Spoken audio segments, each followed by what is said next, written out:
as an actor, I decided that, okay, if I'm going to spend the rest of my life telling stories, I don't want to tell other people's stories only. I want to tell stories that are about me, that connect to me. So that's when I started to focus on making my own work.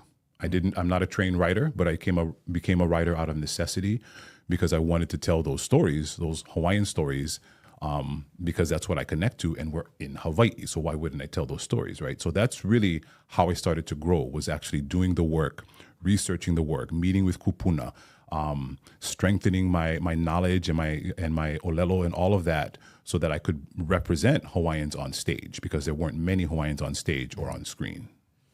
Wow. Thank you for sharing that. I want to get into Duke, because that's actually the first time I've seen you act. I was like dozing off on the couch one day, and I was like, "Is that Moses Goods in was it a Speedo or something?" But It was his onesie, Oh, the onesie. Olympic uniform they wore. But it was there was something enchanting about it, because it was a very strong and accurate seeming depiction of the great Duke Kahanamoku. So we'll get into that in a little bit. But first, I do have one more question as a black man.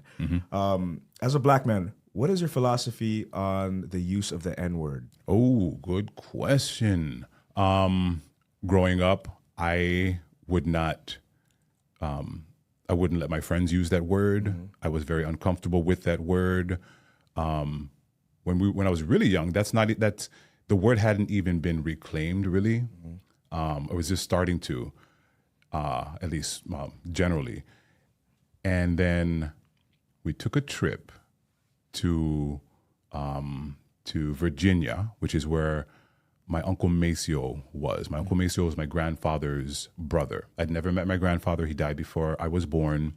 Uncle Maceo was like my dad's favorite uncle. He always told stories about him, but I never met him until I was like in middle school. I get up there and I meet him. It's like meeting royalty. It's like meeting, just like the patriarch of the family. Yes. And he says, "You ain't nothing but a little nigga." And I didn't know how to react. I looked at my dad. First I looked at my mom. She had this terrified look on her face. I looked at my dad. He had this look of pride on his face. So I'm like, okay, this is a moment. This is a moment when he's because the word has been reclaimed, and coming from an elder like that, if he's going to use that word, he didn't use it to stab at me.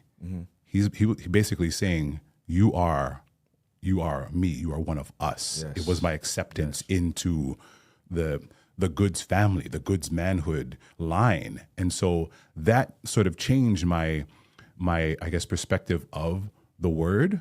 However, I still to this day, I'm not comfortable when it's used by people that are not of the community. Yeah. I know it's becoming more and more accepted, and it is what it is. I'll use the word around other black people, right? And only other black people that I know. I'm not going to show up at a barbershop, hey, nigga this, nigga that, right? Because I'm light skinned. I'm not even black presenting, right? I look more Hawaiian than black, and so I'm like, I'm not going to, pretend like I have the right to use that word in that space. Yeah.